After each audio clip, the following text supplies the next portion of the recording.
Bueno, la historia comienza así. El hombre desde siempre se ha preocupado por entender la estructura de la materia. De hecho, esta transparencia un poco nos hace pensar que es así. En el siglo V, Leucipo y Demócrito elaboraron una teoría que decían que la materia estaba hecha de pequeñas partículas que le llamaron átomos, que eran partículas indivisibles y que no se podían percibir con los sentidos. Bueno, esta visión fue obviamente desde un punto de vista filosófico, sin experimentación, ya con bases científicas, que Dalton en el siglo XIX propuso también la idea de los átomos siendo también indivisibles, pero también indestructibles, y considerando que los átomos eran iguales entre sí para cada elemento químico. Esto aún fue mejorado en el mismo siglo, a finales del siglo, por Thomson, el descubridor del electrón, que propuso que el átomo era una partícula positiva que tenía incrustados electrones. Seguidamente vinieron el experimento de Rutherford y el trabajo de Bohr, y con ellos se elaboró ya la visión que tenemos más cercana a la actual del átomo. ¿Qué cosa es? Que es un núcleo positivo y que tenemos los electrones girando en órbitas estables. Bien, ¿qué cosa es lo que después de mucha experimentación y mucho trabajo teórico hemos llegado a entender? Hemos llegado a entender esto de acá. ¿Cómo es el átomo? El átomo no solo es en sí un núcleo positivo, sino está formado por neutrones y protones. Y ahí ven una cosa bien interesante, que esos neutrones y protones también son divisibles. Esos neutrones y protones tienen unas partes que le llaman quarks. Bien, la historia es que nosotros hasta el momento, los físicos de partículas, sabemos que las partículas que forman la materia son 6 quarks y 6 leptones, entre los cuales tenemos a los neutrinos y a los electrones, para decirles algo que les pueda sonar conocido, y su respectiva imagen especular de antipartículas. Para cada partícula existe su antipartícula. Este es el conocimiento que hemos llegado a tener hasta el momento. Ahora bien, ustedes se deben estar preguntando, ¿solo es eso? ¿Solo son las partículas elementales? No. Tenemos que saber no solo clasificarlas, sino también tenemos que identificar bien cómo es que se comunican entre ellas. Y estas dos fuerzas son parte de las fuerzas que se llaman fundamentales, que deben ser bien familiar para todos. Una es la gravitación y otra es el electromagnetismo. Hay otras dos fuerzas que están muy lejanas a nuestros sentidos, que no las podemos percibir, que son responsables, por ejemplo, una de ellas es la fuerza débil, que es responsable, ese simbolito es la radioactividad, es responsable de que exista la radioactividad porque permite que las partículas se puedan transformar en otras. ¿Qué es lo que estamos viendo ahí? Estamos viendo ahí el neutrón transformado en un protón. Bueno, esa es una fuerza que seguro no han escuchado hablar, simplemente que el rango de acción de ella es tan pequeña, del orden del tamaño de un protón, que no es percibible a un fenómeno macroscópico que podamos nosotros observar. Hay otra fuerza, que me voy a tener un poco, van a ver después transparencia adelante por qué, que es la fuerza fuerte, que es la más intensa de todas. Esa fuerza fuerte es responsable de que el núcleo, que está hecho, por ejemplo, de protones, que son cargas positivas, no se repela, no explosione, sino esté más bien todo pegado. No solo eso, sino también, si miramos dentro de un neutrón o un protón, son entes cohesionados porque estos quarks están como pegados.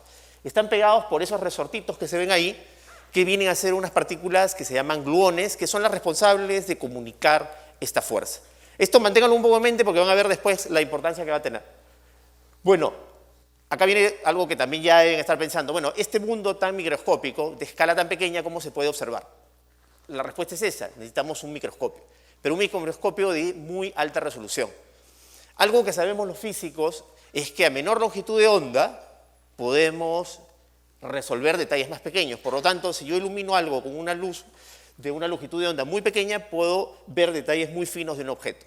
Bien, eso es una cosa que sabemos. Otra cosa que sabemos es la de allá, que las partículas se comportan como ondas y que también a mayor energía que tenga una partícula, puede tener o va a tener menor longitud de onda.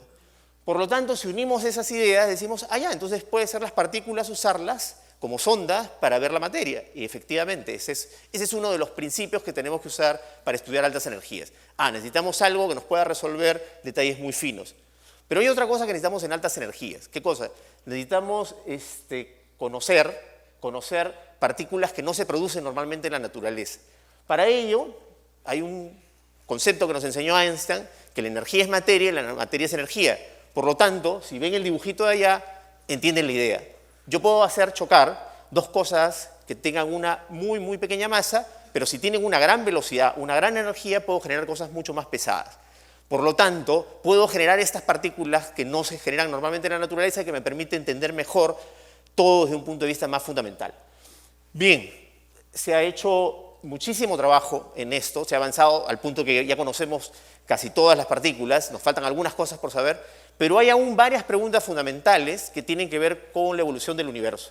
El universo, como pueden pensar, está ligado con lo microscópico. Entonces, en la medida que entendamos bien lo microscópico, podemos entender bien cómo funciona el universo. Entonces, se ha construido una máquina en Ginebra, en el CERN, en la Organización Europea para la Investigación Nuclear, que sirve para justamente estudiar estas preguntas y tratar de responderlas, cosas que aún no hemos podido hacer antes porque las energías que hemos tenido manejando en los aceleradores que nos sirven para estudiar este tipo de cosas no nos han permitido responderlas. Bueno, la idea, algo que no he dicho aún, que lo voy a mencionar acá, es que, como dije, lo que necesitamos los físicos de partículas es hacer chocar partículas a gran energía. Hacer chocar, romper la materia y ver lo que hay dentro y ver los procesos que se dan y entender las cosas desde un punto de vista más fundamental. Entonces el CERN, en este caso el LHC, que ha sido construido ahí, lo que nos va a permitir es justamente tener mucho más energía. Conclusión, mejor resolución, escalas más pequeñas y ver cosas mejor. Entonces, acá viene algo interesante que les iba a comentar. Perdón. Algo que también es importante que tengan en cuenta es cómo es el principio de un acelerador de partículas, cómo es que funciona. Y tiene que ver también con fuerzas conocidas para nosotros. Una es la fuerza eléctrica y otra es la fuerza magnética. La fuerza eléctrica, o los campos eléctricos, son los que se encargan de acelerar las partículas. Pero una vez aceleradas, estas partículas tienen que dar vuelta, tienen que girar para seguir la trayectoria que están en estos túneles que se ven en el gráfico. Bueno, esos aceleradores es una combinación de partes donde hay aceleración vía campos eléctricos y partes donde tenés imanes que te permiten doblar. Eso es interesante, no lo voy a comentar lamentablemente porque no da el tiempo, porque la tecnología desarrollada en el LHC, los imanes, es una tecnología que se usa superconductividad. El punto también que deben estar pensando es, bueno, ya, los hago dar vueltas, son dos haces que están girando en sentidos opuestos, y haces de protones que tienen billones de protones, y en un momento determinado, en ciertos puntos que están marcados, como por ejemplo el amarillito, ¿qué es lo que hago? Hago que estos haces se crucen. Y en ese cruce es que hago la colisión. Particularmente, obviamente, en esos puntos voy a colocar como cámaras fotográficas que me permiten analizar el evento, o sea, el evento me refiero a qué cosa es lo que se produjo con esa colisión. Algo que es bueno tener en cuenta es, bueno, estoy hablando de la energía, ¿cuál es la energía de que tanto habla? Y ahí tienen un poco la idea de la energía. Es 7 trillones de electronvoltios. 7 trillones de electronvoltios, ¿qué cosas son? Un electronvoltio es la energía que gana un electrón de ir del polo negativo al polo positivo de una batería de 1 voltio. O sea, necesito 7 trillones de baterías para conseguir la energía que está generando el LHC, que va a generar en un futuro, ¿no? Porque ya está corriendo con una energía menor. Ahora, otra cosa que es interesante es la siguiente, ¿equivale a qué? Equivale a qué colisionar estos dos haces de protones. Equivale a chocar dos trenes de más o menos 330 toneladas con una velocidad de 170 kilómetros por hora cada uno, en un punto que es más chiquito que el ojal de una aguja. Eso es un poco para darles la idea de magnitud. Hay 4 experimentos principales en el CERN, en el LHC. Uno es el ATLAS, otro es el CMS, ALICE y el LHCb. Estos experimentos van a tratar de responder estas preguntas que voy a poner acá. ¿Cuáles son las preguntas? Primero es el origen de la masa, que es algo que han escuchado siempre, el origen de la masa. Al inicio del universo, todas las partículas eran sin masa. ¿Qué significa que eran sin masa? Viajaban a la velocidad de la luz.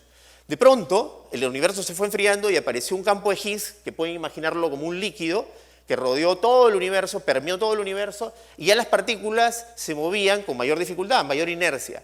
A esa propiedad que nosotros llamamos inercia es lo que vendría a ser la masa. Es lo mismo, por eso pongo el dibujo ahí, esto de acá, es lo mismo que tener una bala atravesando una cubeta de melaza. ¿Qué va a pasar? La bala cuando está en el aire va a ir muy rápidamente y cuando atraviesa la cubeta de melaza va a ir mucho más lento. Entonces está adquiriendo una inercia, una masa. Tan simple como eso es el principio o el mecanismo de Higgs que propuso ese señor de ahí, que se llama Peter Higgs. El bosón de Higgs, o partícula de Dios, como lo deben haber ustedes escuchado, él es el responsable de dar esa masa a las partículas y es la última pieza faltante en la teoría que explica actualmente la naturaleza desde un punto de vista elemental que nos falta encontrar a los físicos. Entonces, esa es una cosa muy importante que hay que responder, que tiene que ver con el universo, indudablemente. Otra cosa importante es la materia oscura. La materia oscura es 23%, representa 23% de la composición del universo. ¿Por qué se dice oscura? Porque no puede emitir ni reflejar radiación electromagnética, por lo tanto no es percibible por un telescopio o radiotelescopio. Sin embargo, los efectos gravitacionales que causan las galaxias sí son observables, por eso se sabe que existe. El punto es que Atlas y CMS principalmente van a estar encargados de ¿qué? De tratar de ver si existe la partícula que trata de explicar esa materia, porque esa materia está hecha de partículas, si esa partícula existe y si el LHC la puede ver con las energías que tiene. Esa partícula está propuesta por una teoría que se llama supersimetría, que tampoco voy a contar. El punto es que después viene otra pregunta también que es sumamente importante. Si el universo hubiera estado en iguales cantidades en materia y antimateria, nosotros ahorita no existiríamos, simplemente energía. Sin embargo, eso no se da, a pesar de que la teoría del Big Bang predice que la materia y la antimateria se generaron en igual cantidad. ¿A qué se debe? A que las fuerzas, esas fundamentales que les enseñé al principio, no actúan igual ante la materia y la antimateria.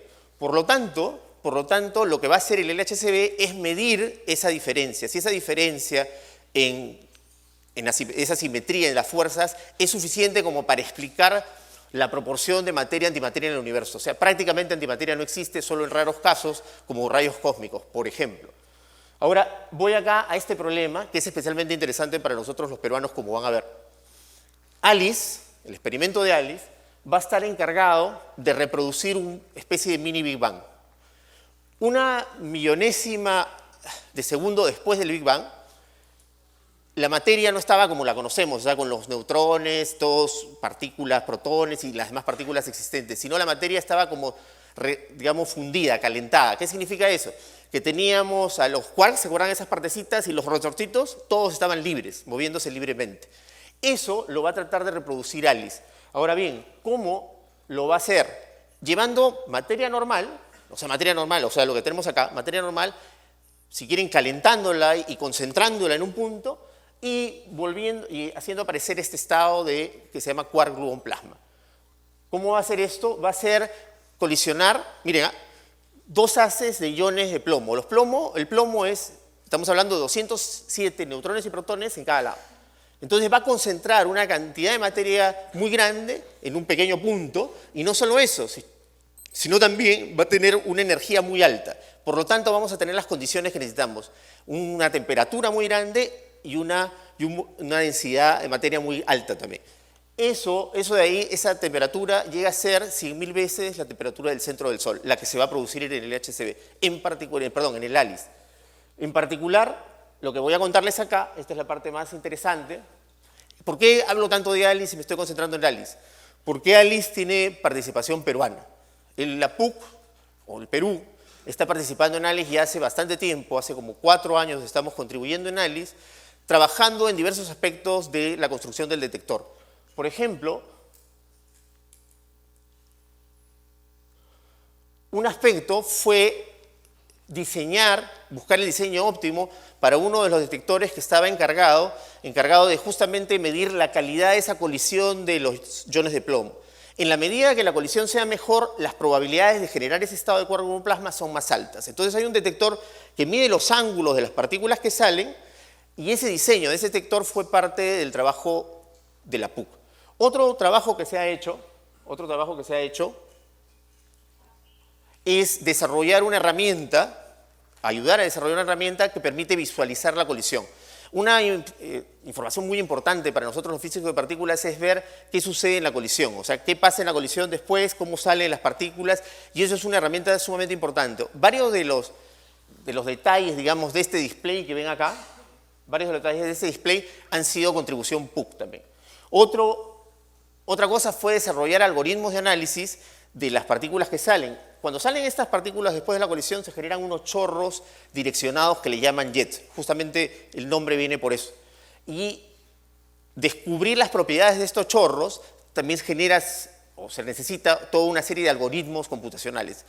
Fue mucho trabajo que tuvimos que hacer ahí y tuvimos que desarrollar varios algoritmos que fue también parte de nuestra contribución. Finalmente, lo que estamos haciendo ahora es colocar, hay unos detectores acá, yo no sé si se ven ahí, un verde con amarillo, un detector verde con amarillo, que nos va a permitir estudiar diversos aspectos de la física de la fuerza fuerte. El análisis de cómo va a responder el detector al paso de partículas y todos los aspectos técnicos vinculados al detector también están siendo responsabilidad absoluta del grupo de la PUC. Todo esto no hubiera sido posible sin la contribución de todas estas personas, muchos de ellos presentes acá en esta charla. Son estudiantes de la PUC de maestría que han ayudado en todo este trabajo.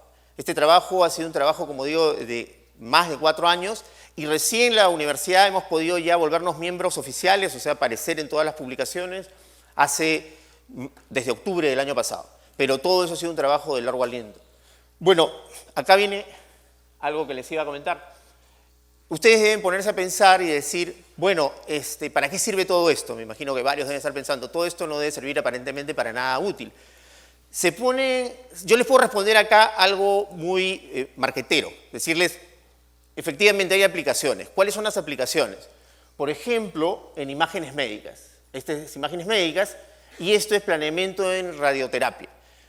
Para planear el tratamiento de radioterapia se necesitan muchos programas que permitan entender cómo es el paso de las partículas por la materia. Esos programas los usamos los físicos de partículas y son definitivamente usados en la parte médica. También en el caso del tomógrafo positrón-electrón, también es desarrollado en base a esos software que sirven en física de partículas. Finalmente, por ejemplo, el ADN, también estudiar el ADN y la radiación, cómo impacta en él, es otra parte importante. Y blindaje en satélites. Bueno, todo este rollo es un poco para justificar, pero ¿saben cuál es la verdad? Que la investigación básica no busca aplicación, es simplemente lo que busca es entender la naturaleza. Pero si se ponen a pensar, todo lo que tenemos de tecnología actualmente es fruto de haber hecho investigación básica sin pensar cuál era la aplicación. Países cercanos a nosotros, no estoy hablando de Estados Unidos, no piensen en Europa, no. Brasil, Chile, invierten muchísimo más en investigación básica que nosotros. Aparentemente, ellos sí han aprendido algunas lecciones que nosotros no hemos aprendido. Yo espero que cosas como esta, o como el trabajo Ronald, puedan motivar a la gente, a los peruanos, a entender que la ciencia, sin la ciencia básica, no es posible ningún desarrollo tecnológico. Bueno, gracias.